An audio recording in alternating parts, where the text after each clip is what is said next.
They came to conquer Earth, then realized we'd been waiting for them. Before the ship leaves, share this if you think Earth's story has just begun. Enjoy the story. The vast expanse of space stretched endlessly before the gleaming spires of Varkann Prime, where Supreme Commander Kael Dravik stood in his war chamber, 4 eyes fixed on the holographic display showing a small blue planet. Earth, such an insignificant world, yet it had dared to refuse the Varkann Empire's mining rights to the Kepler 432 asteroid field, a decision that would reshape the destiny of 2 civilizations in ways neither could comprehend. For 8 centuries, the Varkann Empire had expanded across the galaxy like a tide of conquest, absorbing worlds and species with methodical efficiency. Their military doctrine was built on overwhelming technological superiority, their tactics refined through countless victories against civilizations that had underestimated their capabilities. Yet now, facing this primitive human species, Dravik felt the first stirrings of uncertainty that would soon transform into something far more profound. They think they can deny us. Dravik's deep voice resonated through the chamber, his pale skin almost translucent under the harsh lights. These humans. Director Lauren Vey shifted uncomfortably beside him, clutching a datapad filled with intelligence reports. Commander, perhaps we should crush them before they develop any delusions of significance. Dravik interrupted his towering frame, casting a shadow across the tactical display. The Varkann Empire has conquered 1,000 worlds. What could possibly make this one different? 43,000 light-years away, Admiral Sarah Monroe sat in her command chair aboard the UEDF Defiance Auburn Hare, catching the blue glow of incoming transmission alerts. Her fingers drummed against the armrest as the holographic message materialized before her, a formal declaration of war from an empire she'd been expecting to hear from for decades. "Admiral," her communications officer called out, "incoming transmission from Varkann Command. They're demanding our unconditional surrender within 72 hours. Monroe's lips curved into a smile that didn't reach her blue eyes. She leaned back in her chair, studying the alien's pompous declaration with the kind of amusement reserved for children throwing tantrums. Decades of military command had taught her that the most dangerous enemies were often those who underestimated their opponents, a lesson that had shaped humanity's survival skills across countless generations of interstellar preparation. "Send a reply." She said, her voice carrying that particular blend of confidence and sarcasm that had made her legendary among the Earth Defense Forces. "Tell them we'll be waiting. And make sure to include our standard diplomatic courtesy protocols. We wouldn't want them to think we're uncivilized." The message that arrived at Varkann Command 3 days later was nothing like what Dravik had expected. Instead of pleading or negotiations, there was simply a human female with short auburn hair sitting calmly in what appeared to be a primitive command center.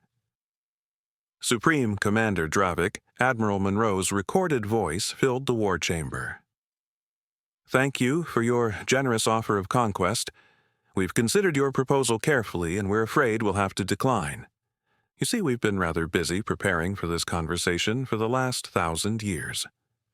Dravik's 4 eyes narrowed as Monroe continued. "We do appreciate the formality of a declaration, though. Most species just show up shooting. The courtesy is refreshing." The transmission ended with Monroe offering a mock salute that somehow managed to be both respectful and deeply insulting. "Preparing!" Fleet Admiral Ryn Cade spoke from the corner of the room, his voice carrying the weight of experience earned through countless campaigns. "Commander, this response is unusual. Perhaps reconnaissance. Reconnaissance!" Dravik's voice cracked like a whip. "They're exhibiting the typical arrogance of a species that's never faced real power." "Lauren, what do our intelligence reports say about their military capabilities?" Director Vey consulted his datapad, though his expression suggested he wasn't entirely comfortable with what he was reading. "Our last comprehensive assessment was admittedly dated, approximately 400 years ago. At that time, they had barely achieved faster-than-light travel." 400 years, Dravik mused, turning back to the display showing Earth's position. In Varkann terms, barely a moment. What could they possibly have developed in such a brief span? Cady cleared his throat. Commander, 4 centuries is significant for a developing species. Their technological advancement curve during our observation period was exponential. Exponential advancement from nothing is still nothing, Dravik declared, his pale hands clasping behind his back. We'll proceed as planned. Assemble the Third Fleet. 100,000 warships should be more than sufficient to remind these humans of their place in the cosmic order. The War Council dispersed each officer, carrying orders that would set in motion events none of them could fully comprehend. But in the depths of space, other preparations were already complete preparations that had been 1,000 years in the making. Automated systems that had monitored Varkann expansion since its earliest days began transmitting final status reports, while defensive networks that spanned entire star systems conducted their last calibration sequences. 3 weeks later, the assembled might of the Varkann Third Fleet hung in space like a metal constellation, each ship a testament to an empire's technological superiority. Dravik stood on the bridge of his flagship, the Dominion's Edge, watching as final preparations commenced. "Status report," he commanded. "All ships report ready, Commander," his tactical officer announced. 100,000 vessels, including 12 dreadnoughts and 47 carrier groups. Estimated human resistance, minimal. Around the bridge, officers exchanged glances that spoke of barely contained amusement. These humans had achieved faster-than-light travel only recently by Varkann standards. What could they possibly field against an armada that had crushed civilizations spanning multiple star systems? Sir Communications reported, "We're receiving scattered transmissions from human colonies throughout their system. They appear to be laughing." Laughing. Dravik's 4 eyes focused intently on the communications station. "Yes, sir. Multiple frequencies carrying what our translation protocols identify as humor-based vocal expressions.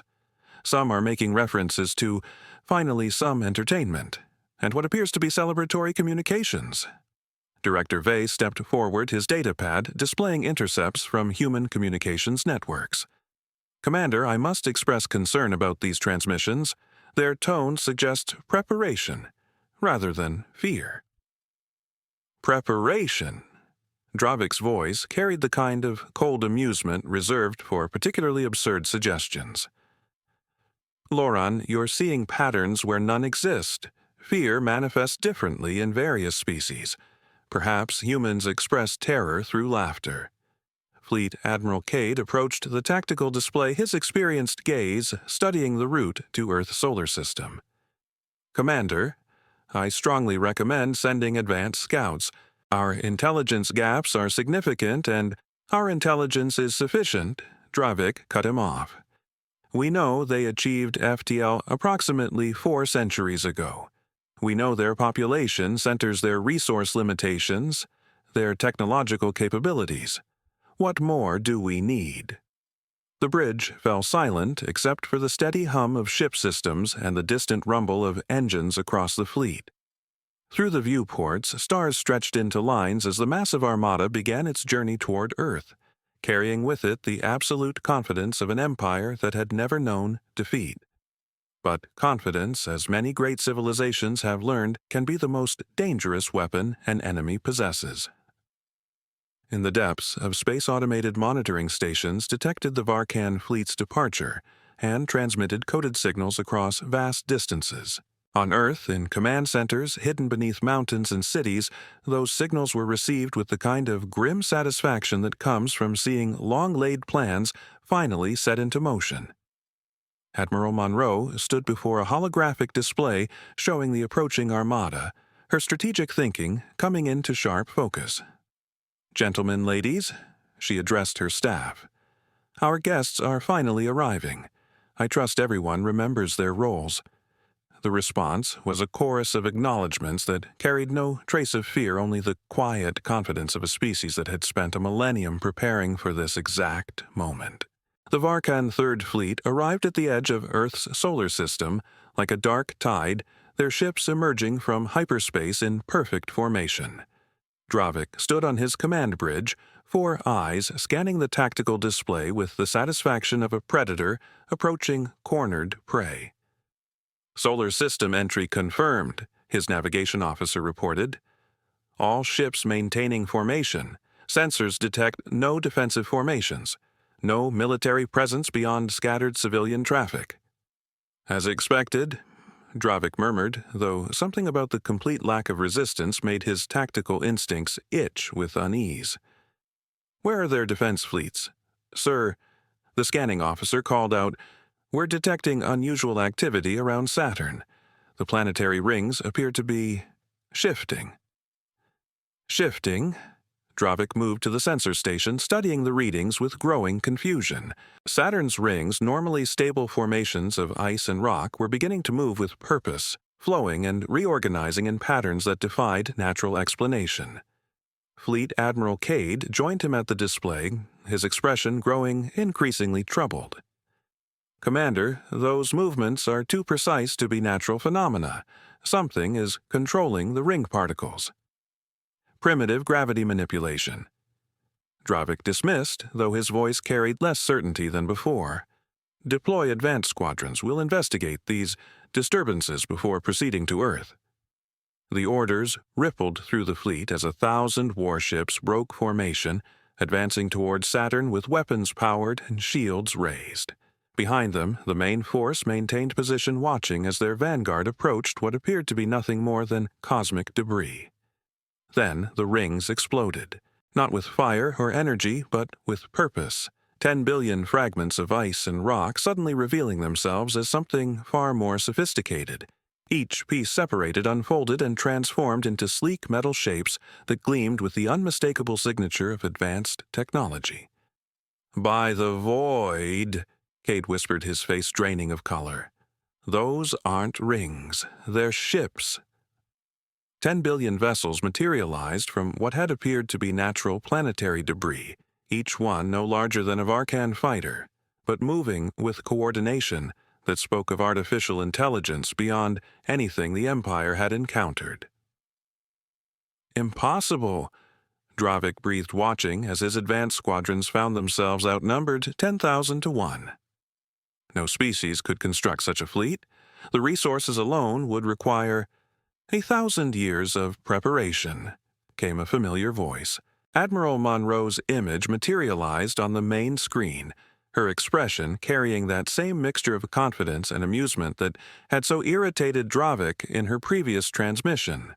Behind her, tactical displays showed the positions of every Varkann ship with unsettling precision. "Supreme Commander," Monroe continued, her voice carrying across the void between fleets, "I trust you're impressed by our welcome committee. We call it the Swarm, though the full designation is the Saturn Automated Defense Network. We've been building it for, about 900 years now." 900 years, Dravik's voice cracked with disbelief. "You've been preparing for this specific encounter for 9 centuries. Monroe's smile widened. "Not this encounter, Commander. We've been preparing for you. The Varkann Empire, with your predictable tactics, your reliance on overwhelming force, your absolute certainty that bigger always means better." On the tactical display, the swarm began to move. 10 billion AI-controlled ships flowed through space like a metallic ocean, surrounding the advanced Varkann squadrons with the fluid grace of a predator that had studied its prey for lifetimes. "Open fire!" Dravik commanded, his composure finally cracking. All ships engaged. His order died in his throat as the first Varkann energy weapons discharged and missed. Not some targets, all targets. Every shot passed harmlessly through space where the swarm ships had been microseconds before, as if they had anticipated each attack vector with impossible precision. "You see," Monroe's voice continued conversationally, "we had access to your tactical databases about 3 centuries ago. Fascinating reading, really. Very thorough documentation of every battle, every strategy, every weapon system in your arsenal. Our AI spent the last 900 years analyzing every engagement, studying your patterns, learning to predict your moves. The swarm struck back. Beams of energy unlike anything in the Varkann arsenal lanced out from the AI ships, not crude energy blasts, but precise molecular disruptors that phased through shields as if they didn't exist, and began dismantling Varkann vessels at the atomic level. This was future tech, beyond their wildest theoretical frameworks, representing centuries of human innovation, driven by the unforgiving mathematics of survival. Future tech, Kael whispered, watching in horror as proud warships simply came apart. They're not just ahead of us, they're operating on principles we don't even understand. This level of technological sophistication suggests they've been preparing countermeasures to our entire military doctrine for generations. 20 ships, 50, 100. The Varkann advance force began to dissolve under weapons that seemed to rewrite the laws of physics, while their own attacks continued to miss targets that moved like they could see the future. Dravik stared at the tactical display, watching centuries of military doctrine crumble in real time, and for the first time in his long life felt the cold touch of genuine fear. The destruction of the advance squadrons sent shock waves through the Varkann fleet that had nothing to do with physics and everything to do with psychology. For an empire built on the foundation of technological superiority, watching their most advanced weapons prove useless against human future tech was more than tactical defeat. It was existential crisis. "Retreat the advance force!" Dravik commanded, his voice tight with barely controlled panic. "All ships fall back to defensive positions." Sir, his tactical officer reported with the kind of steady professionalism that barely concealed terror. "The advance force, there's nothing left to retreat. We've lost 97% of the squadrons in the last 4 minutes."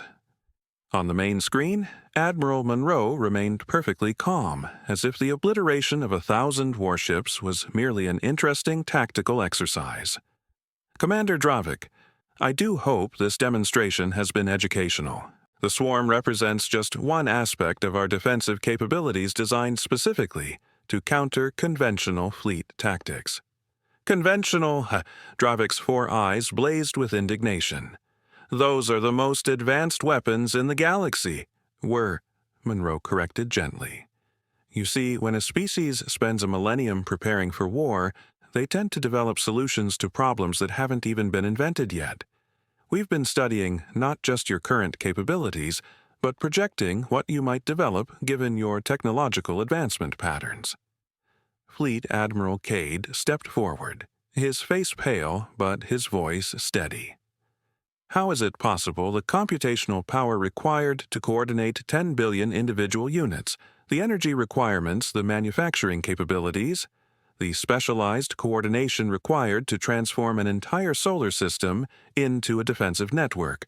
Monroe finished. "It's remarkable what a species can accomplish when they know extinction is the alternative to innovation."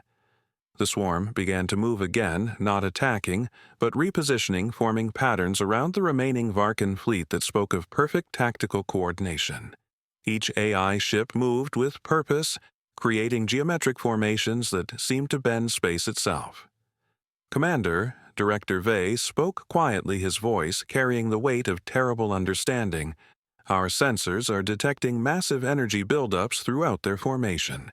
This isn't just defensive positioning, they're preparing for a decisive strike." Dravik studied the tactical display, his centuries of military experience warring with the evidence before his eyes. Every instinct honed through countless victories told him to attack, to use the fleet's superior firepower to break through whatever trick the humans were employing. But the complete destruction of his advance force suggested that conventional thinking might be inadequate for this situation. "Sir, communications reported, Admiral Monroe is requesting direct communication." "Put her through," Dravik commanded, straightening to his full imposing height. Monroe's image filled the screen, but her expression had shifted from amusement to something approaching respect. "Commander, I'm prepared to offer you a choice. It's more than most species receive, but then most species don't arrive with quite such impressive credentials. What choice? Dravik's voice carried the caution of a predator who had suddenly realized he might be prey.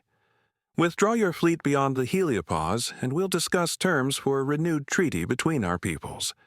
Continue this assault, and we'll demonstrate why humanity has spent the last 1,000 years developing survival skills specifically designed to deal with threats like the Varkann Empire. Our defensive protocols were created not from aggression, but from the hard-learned wisdom that peace requires the capability to enforce it when necessary.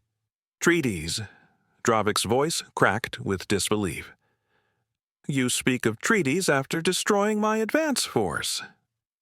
I speak of treaties because your advance force was destroyed, Monroe replied calmly. Those ships fell to the swarm's training protocols, essentially a defensive reaction. What you're seeing now is the swarm preparing for active engagement. The energy readings spiking across the tactical display suddenly made terrible sense. This hadn't been an attack, it had been a demonstration.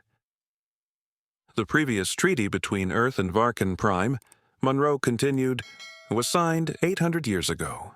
We've honored it faithfully, despite your empire's tendency to expand aggressively into neighboring systems. Dravik's mind raced back through historical records searching for mentions of any treaty with such an insignificant species. Then, buried in the archives, he found a minor diplomatic document signed during the reign of his predecessor's predecessor establishing a non-aggression pact with a developing species in Sector 7739. The document had been filed away as a routine diplomatic courtesy, forgotten among thousands of similar agreements with species deemed too primitive to pose any meaningful threat. The realization struck him with devastating clarity what the Varkann Empire had considered magnanimous diplomacy had actually been humanity's way of establishing boundaries they were prepared to enforce with overwhelming force. Every territorial expansion, every conquest, every demonstration of Varkann military might had been carefully observed and catalogued by entities that possessed the capability to end their civilization at any moment. That treaty, he said slowly, was a gesture of imperial benevolence toward a primitive civilization. Monroe's smile returned, but it carried an edge that made Dravik's blood run cold. Commander, that treaty wasn't signed to protect us from you, it was signed to protect you from us. The words hung in space between the fleets like a gravitational anomaly bending reality around their implications. For an empire built on the assumption of its own supremacy, the suggestion that they had been the protected party was more than insulting. It was incomprehensible. Impossible, Dravik whispered, but his voice carried no conviction. The previous negotiations, Monroe explained with the patience of someone explaining basic concepts to a child, took place after our first contact teams evaluated Varkann military capabilities. The assessment concluded that while your empire posed a significant threat to developing civilizations, direct conflict would result in unnecessary loss of life on both sides. Your assessment of us? We've been monitoring Varkann expansion for over a millennium, Commander. Your conquest patterns your technological development, your cultural evolution, or lack thereof. The treaty was our way of giving your civilization time to mature before inevitable contact became necessary. The implications struck Dravik like a physical blow. Everything, the easy conquest, the unchallenged expansion, the Empire's sense of inevitable destiny, had been allowed to proceed under the protective umbrella of human restraint.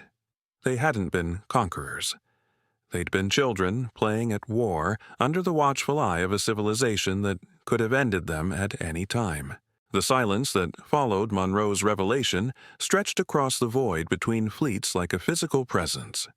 Dravik stood motionless on his command bridge, 4 eyes fixed on the tactical display where 10 billion AI ships maintained their perfect formations waiting for his response with the patience of entities that operated on geological timescales. Commander, Fleet Admiral Kael spoke quietly, his voice carrying the weight of a career spent believing in Varkann superiority. Our sensor arrays are detecting energy signatures beyond our current understanding. If they're telling the truth about the treaty, then we've been living in a carefully maintained illusion for 8 centuries. Dravik finished the words, tasting like ashes in his mouth. Director Vey approached with a datapad displaying historical records that had taken on entirely new significance. Sir, I've been reviewing our expansion patterns since the original treaty. Every system we conquered, every species we subjugated, none of them were within the sphere of human influence. Sphere of influence. Dravik's voice cracked with the strain of accepting impossible truths. The records indicate that human merchant vessels were present in approximately 60% of the systems we later conquered. Vey continued his professional demeanor, barely concealing his own shock. They were observing our expansion, documenting our methods. Studying us, Kael added grimly, like specimens in a laboratory. On the main screen, Admiral Monroe waited with the kind of infinite patience that spoke of absolute confidence in the eventual outcome. Around her, the command center buzzed with activity that suggested preparations for multiple contingencies, all of them apparently favoring humanity. Admiral Dravik said, finally, his voice stripped of its earlier arrogance. "What exactly are you proposing?" Monroe leaned forward slightly, her blue eyes reflecting the kind of calculating intelligence that had built civilizations. "A choice, Commander. The same choice we offered your predecessors 800 years ago, updated for current circumstances." The tactical display shifted, showing new information, not battle formations, but diplomatic frameworks that outlined the scope of human civilization. Colonies' research stations and defensive networks spread across a region of space that dwarfed the Varkann Empire. Option 1. Monroe continued. You withdraw your fleet, acknowledge the revised treaty boundaries, and we continue our policy of non-interference in Varkann internal affairs. Your empire continues to exist, though perhaps with a more realistic understanding of its place in the galactic community.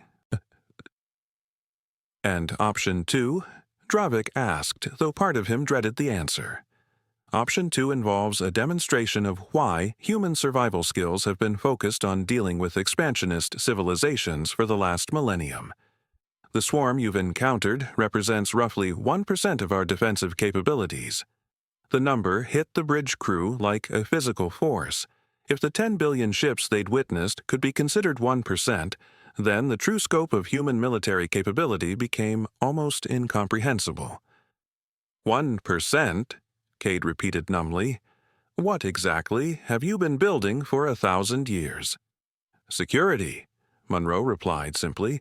The galaxy is a dangerous place, Commander.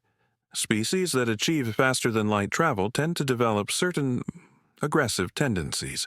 We've found it necessary to prepare for various contingencies. Dravik turned away from the screen, his mind racing through the implications of everything he'd learned.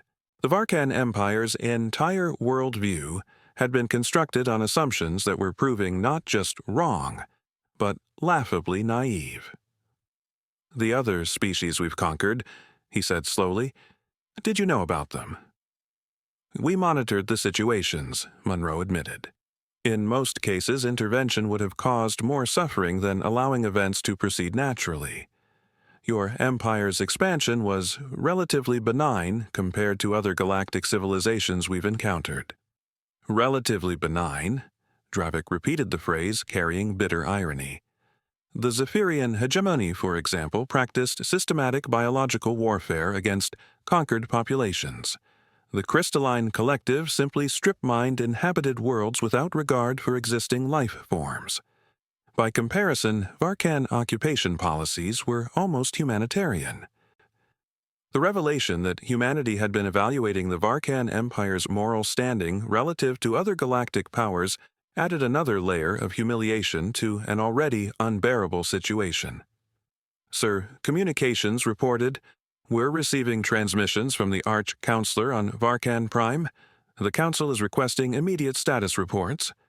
Dravik closed his 4 eyes, imagining the conversation he would need to have with the ruling council, explaining how a routine conquest had revealed the complete inadequacy of everything they believed about their civilization's capabilities.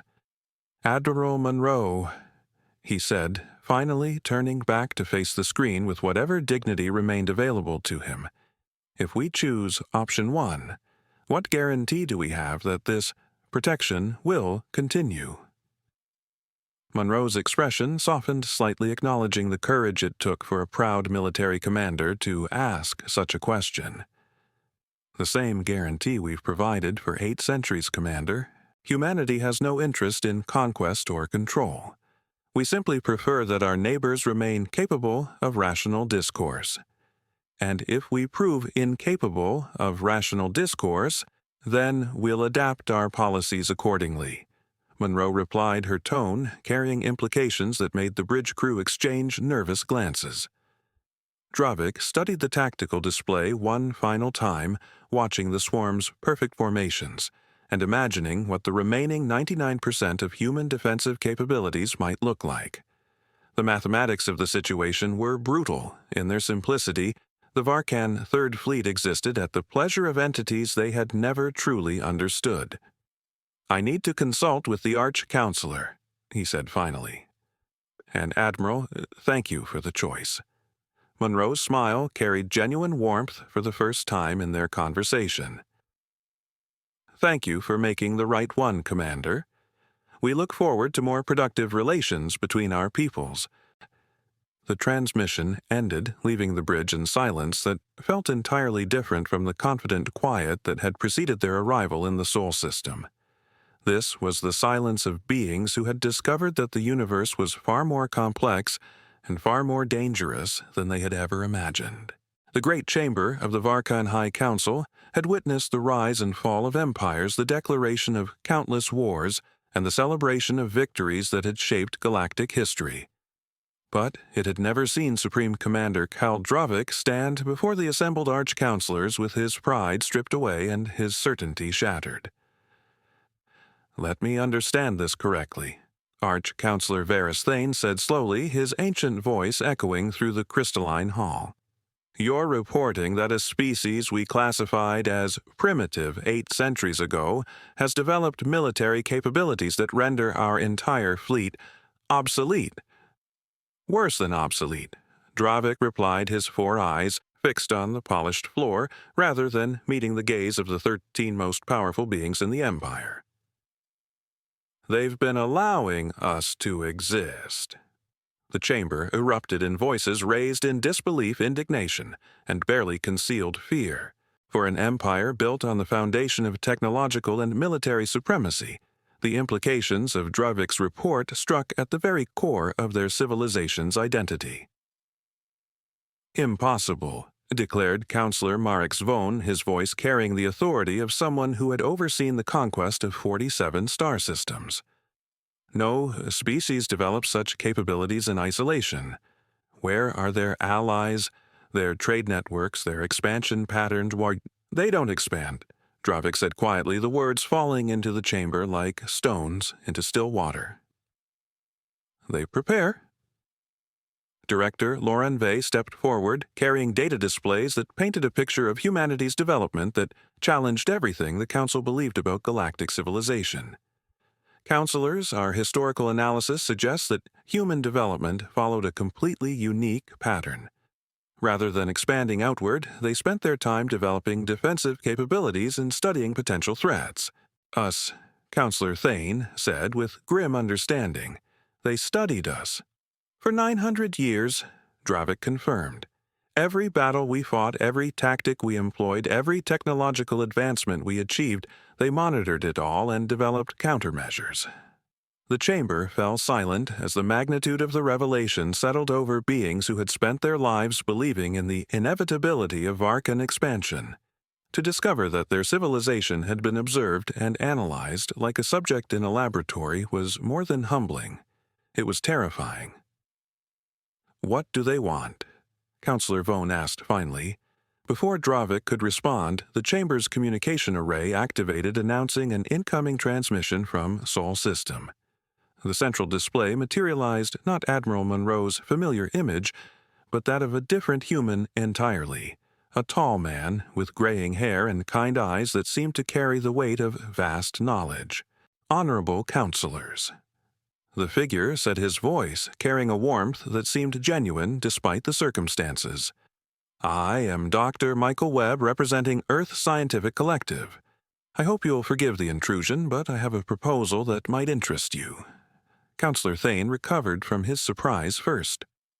"Dr. Webb, I am Arch-Counselor Varys Thane. You have rather dramatically interrupted our proceedings." Webb's smile carried the kind of apology that wasn't really an apology at all. "Time is somewhat critical, Counselor. You see, while your fleets were making their way to our system, we've been monitoring disturbing developments from the Galactic Rim." "What developments?" Dravik interjected, his tactical instincts overriding diplomatic protocol.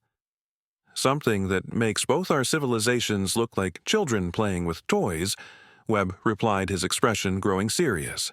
"Our deep space monitoring arrays have detected artificial constructs approaching from beyond the galactic boundary structures that dwarf entire star systems." The chamber's air seemed to thicken as the implications of Webb's words settled over the assembled counselors. The idea that both humanity and the Varkann Empire might be facing a threat from beyond their understanding was almost too vast to process. "You're suggesting," Counselor Thane said carefully, "that there are civilizations beyond our galaxy with capabilities that exceed even yours?" "I'm not suggesting it, Counselor, I'm confirming it. Our analysis indicates that these constructs represent technology that operates on principles we don't even have theoretical frameworks for understanding. They appear to be moving through intergalactic space at velocities that should be physically impossible." Webb manipulated controls off-screen, and the chamber's display filled with sensor readings that painted a picture of approaching horror, massive geometric structures that seemed to bend space around them, leaving traces of exotic energy that suggested technology operating on scales beyond current comprehension. "The projected arrival time," Webb continued, "puts them at our galactic rim in approximately 200 years. Given their apparent capabilities, both Earth and Varkann Prime would likely be eliminated within hours of their arrival." Director Vey stepped forward, studying the readings with growing alarm. "Dr. Webb, these energy signatures, they're off any scale we've ever encountered. What exactly are we looking at?" "Possibly the remnants of civilizations that have transcended physical existence," Webb replied matter-of-factly, "or artificial intelligences that have consumed entire galaxies for computational resources. Honestly, we're not entirely certain, which is why we need your help." "Our help?" Dravik couldn't keep the surprise from his voice. Webb's expression shifted to something approaching respect. "Commander, the Varkann Empire has spent the last 8 centuries developing military technologies and tactical doctrines. While those capabilities proved inadequate against our defensive systems, they represent exactly the kind of innovative thinking we'll need to develop countermeasures against this threat. You want us to help you prepare for war against entities that make your civilization look primitive?" Counselor Vone asked incredulously. "I want you to help us survive," Webb corrected gently. "Humanity's defensive expertise has been focused on dealing with threats from within our galaxy. This is something entirely different. We'll need every advanced civilization in the galaxy working together if we want to have any chance of developing the advanced technology necessary to mount a defense." The chamber fell silent as the assembled counselors processed the magnitude of what Webb was proposing. An alliance between civilizations that had been preparing for war against each other, united against a threat that neither could face alone. "What would such an alliance entail?" Counselor Thane asked finally. "Complete sharing of technological knowledge, joint research initiatives, and a fundamental restructuring of how both our civilizations approach the problem of survival. Humanity would provide our defensive technologies and analytical capabilities. Varkann would contribute your military innovation and tactical expertise." Webb paused, letting the implications settle before adding, "And we would both abandon any pretense that expansion and conquest represent the highest achievement of galactic civilization." 2 months later, Supreme Commander Kael Dravik stood in a place he had never imagined could exist, a joint research facility orbiting Earth, Where Varkann engineers worked alongside human scientists, their combined efforts focused on technologies that might give their civilizations a chance of survival against the approaching extragalactic threat. The transformation had been staggering in its scope and speed. Within weeks of Dr. Webb's revelation, both civilizations had begun the most comprehensive scientific collaboration in galactic history. Varkann military doctrine was being analyzed by human strategic AI, while Earth's defensive technologies were being adapted for offensive applications by Varkann tactical specialists. Commander Director Vey approached, carrying the latest reports from their joint intelligence networks.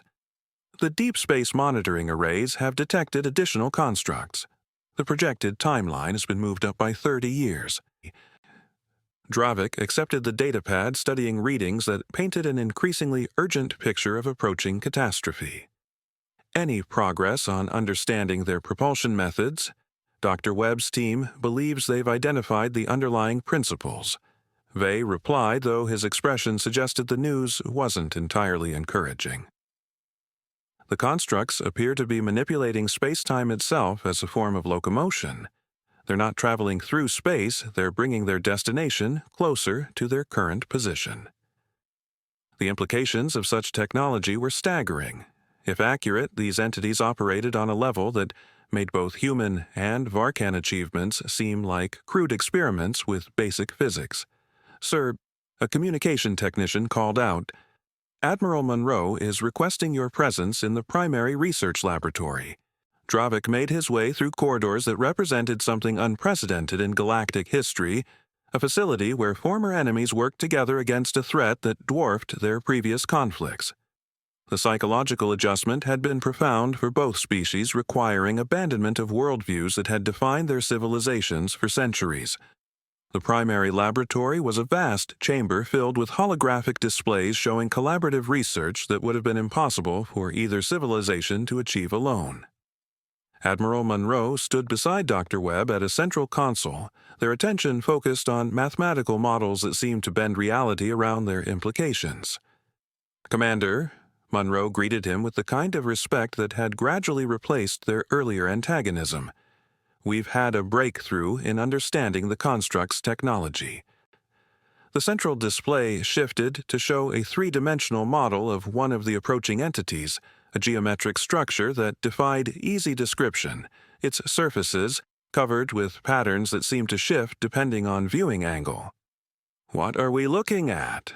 Dravik asked, studying the construct with tactical instincts honed through centuries of warfare. "Possibly the ultimate expression of technological evolution," Webb replied, manipulating the display to show internal structures that revealed layers of complexity beyond easy comprehension. These entities appear to have converted matter into pure information, then back into controlled matter configurations. They're essentially living mathematics. Monroe gestured to additional displays showing the combined research efforts of both civilizations. "The good news is that our collaborative approach is yielding results neither of us could have achieved independently. Varkann tactical analysis combined with human defensive innovation is producing theoretical frameworks for countering their technology." Theoretical, Dravik emphasized, recognizing the gap between possibility and practical application. "Which is why we need more time," Webb admitted, "and more collaborative partners. We've already reached out to 17 other galactic civilizations about joining our research consortium." The idea of expanding their alliance beyond human Varkann cooperation represented another paradigm shift for an empire that had viewed other species primarily as conquest targets. "Commander," Monroe continued, "there's something else we need to discuss. Our analysis suggests that these constructs have encountered and absorbed other galaxies. The energy signatures indicate they've been doing this for potentially millions of years." "Absorbed?" Dravik's voice carried the chill of understanding. "Converted entire galactic civilizations into computational resources," Webb explained grimly. "From their perspective, we're probably not even recognizable as intelligent life, more like interesting patterns in background radiation." The sobering reality of their situation settled over the laboratory like a gravitational field. They weren't preparing for war in any conventional sense. They were trying to become visible to entities that operated on scales beyond their current comprehension. "What do you need from the Varkann fleet?" Dravik asked, accepting the new paradigm with the pragmatism of a military professional. "Actually," Monroe said with a slight smile, "we need you to do what you do best. Think tactically about impossible odds." Over the following hours, Dravik found himself engaged in strategic planning sessions that would have been inconceivable just months earlier. Human scientists and Varkann military specialists worked together to develop defensive scenarios against threats that challenge the fundamental assumptions of warfare itself. The collaboration revealed something neither civilization had expected: that their apparent weaknesses, when combined, created strengths that neither possessed alone. Human caution and long-term planning balanced Varkann decisiveness and tactical innovation. The results were defensive strategies that incorporated both species' specialized capabilities while pushing the boundaries of their combined advanced technological capabilities. As the research continued, Dravik began to understand something that would have been impossible to grasp during their initial confrontation. The approaching threat represented not just a challenge to their survival, but an opportunity for evolution that neither civilization could achieve independently. Standing at the observation deck overlooking Earth, watching Varkann ships working alongside human vessels in joint patrol formations, Dravik experienced something he had never felt before: curiosity about possibilities beyond conquest. "They came to wipe us out," he murmured to himself, remembering Monroe's words from their first encounter. "But they left with a lesson that will be etched in stone: that the weakest can become our strongest ally." The galaxy was vast, dangerous, and filled with wonders that exceeded their understanding. But, for the first time in centuries, both civilizations were facing that unknown, together united by the recognition that survival required abandoning the illusion of supremacy in favor of the harder truth of cooperation.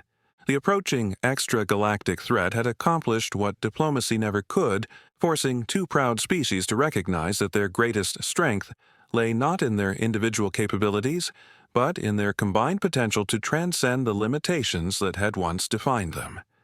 In the depths of space monitoring stations detected new signals from beyond the galactic rim, indications that their preparation time might be even shorter than projected. But the response was no longer the panic of isolated civilizations facing impossible odds. It was the calm determination of species that had learned the most important lesson in galactic history: the true strength comes not from the ability to dominate others, but from the wisdom to recognize when survival depends on standing together against forces that would reduce them all to mere footnotes in cosmic history. The universe was about to test that lesson on a scale beyond imagination. If this story resonated with you, imagine what other incredible tales of human ingenuity and cooperation await discovery. There are countless stories of species who learned that their greatest victories came not from conquest, but from the courage to evolve beyond their limitations. What other lessons might be carved in stone, waiting for us to discover that our perceived weaknesses could become our greatest strengths? Share your thoughts about which human qualities you think would surprise an advanced alien civilization. Your insights might inspire the next chapter in humanity's galactic story.